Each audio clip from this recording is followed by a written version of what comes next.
Welcome to Hello Church. We're so glad that you've tuned into this very special Easter episode. I'm Wade Bearden. And I'm Justin Trapp. And like Wade mentioned, today we're going to be talking through, now season 2, Wade, it's all about the sermon. Yeah, all about the sermon. All aspects of preaching and writing sermons and preparing sermons.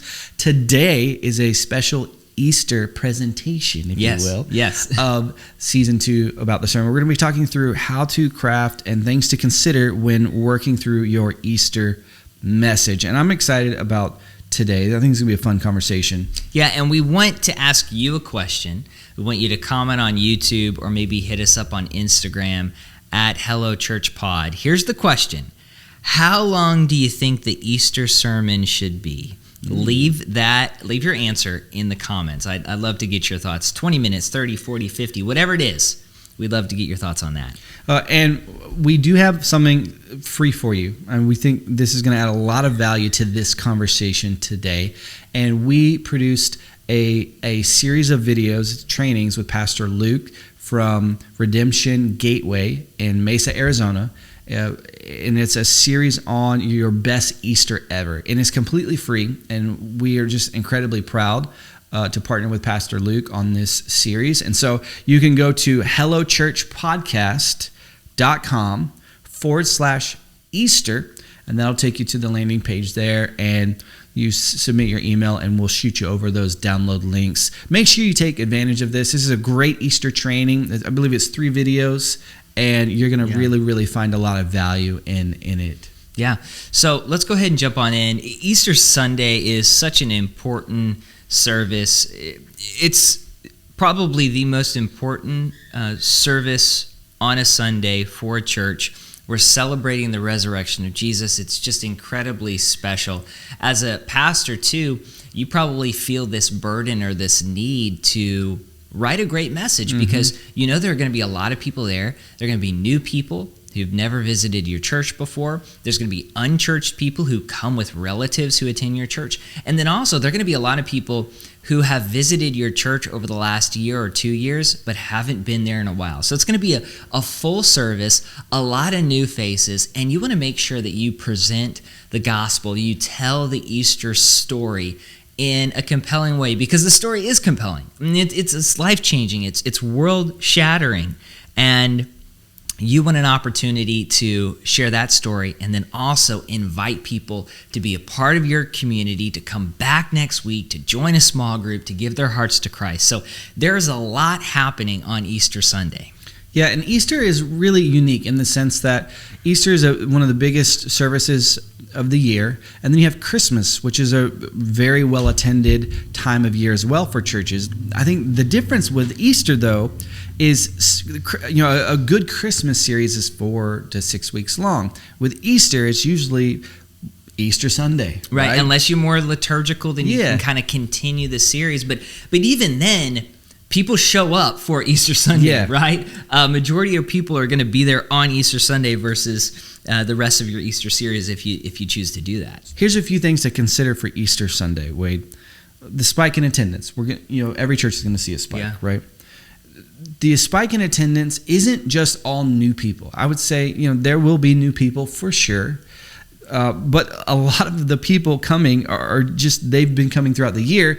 Everyone just commits to come, to attend at the same service. It's like whenever you ask a pastor, how many people attend your church? They're always like, 500, but they're not all there at once. Yeah. Like, it's only about 300 normally, but we have 500 people. The McDougals and their 12 kids were out on vacation last week, and then the Smiths have been out, and But everybody there, that number is there on Easter Sunday. It's really important. And then you also want to give as much thought to getting people back. And I alluded to this earlier too, is you want people to be a part of your church community. Yeah. You don't want them to just show up on Easter Sunday and leave. And so you want to share the gospel, but you want to also send this invitation to be a part of this community, to come back to worship with us next Sunday, to join a small group. It's so important. And that's why it like I mentioned, there's just so much pressure and there's this burden, because it's like, oh man, I really want these individuals to come to Christ, to be a part of this church community. Yeah. So here's a few things to consider specifically about your Easter message. And the first one is, what is preached is more important than who is preaching. Mm-hmm. When you officiate a wedding, Yeah. I mean, we've all done the weddings and been invited to be the minister for a couple that kinda, right? Or I had someone call the church and they didn't know me from Adam, but they just needed a minister to show up, and so I didn't know these people. And that's actually the great part, right? Because they're not there. No one is there to see the minister. They're attending to be a part of the ceremony, right? Yeah. Have you ever done a ceremony and been like it goes really well and you're like really funny and people are like, whoa, that's really great. They don't really expect to remember anything from the ceremony. Totally. When you're preaching on Easter, the message is the most important aspect of it. Now, I think it is good for pastors to maybe share some personal stories or details about their life so new people can kind of learn more about them. But it really is. It's about the Easter message. And so that's what you want to focus on. You want to focus on what really matters. And the second point, too, is also keep in mind that there's going to be a lot of distractions. Yeah. People are coming and they got up early to get dressed up. Sunday best, Easter best, with the hat. With everything. Wearing my white shoes finally. They've taken time to check their children in for the first time. That they had to fill out all those forms because they've never been there before. Here's what I've noticed too. Family pictures. I've noticed too that people will oftentimes are more likely to bring their children and babies into the service than normal, which is really great. But if that stuff throws you off, you just got to keep in mind there are going to be distractions. So what does that mean?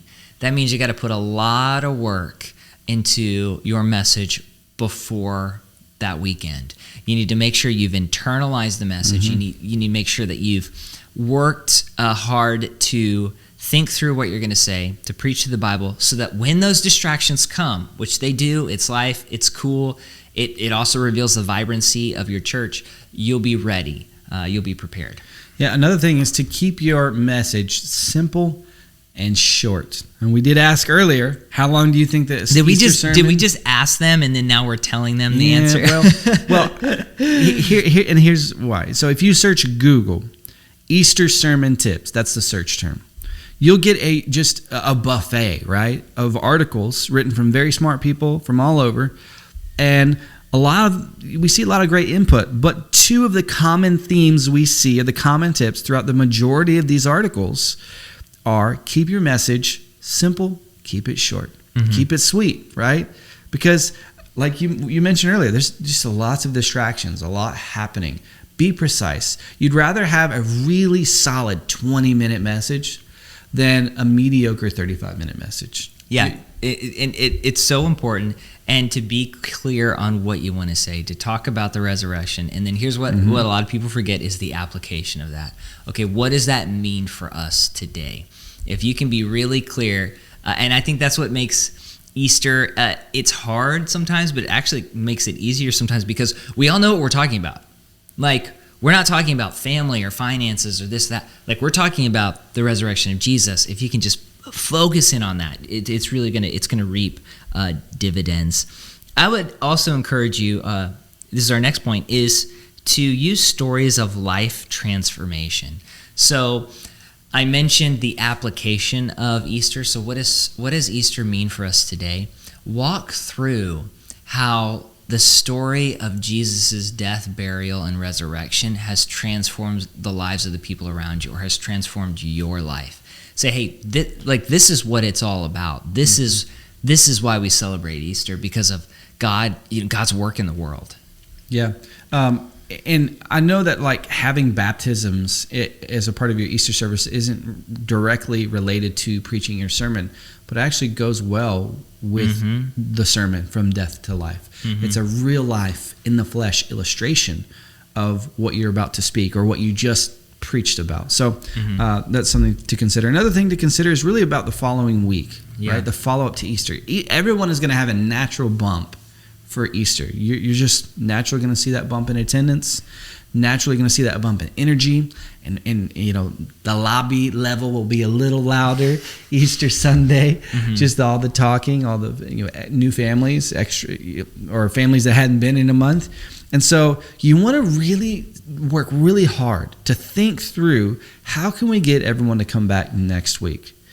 Make a part of your Easter metric, not just, hey, we had 324 people this Easter Sunday. This is our biggest Easter Sunday ever. Make a metric for the following Sunday. The Sunday after Easter, let that be an important metric for you as you consider. And one of the things you could do as it relates to your message is you could say, after you close out the service or at the end of your message, you could say, hey, next week I'm starting a series.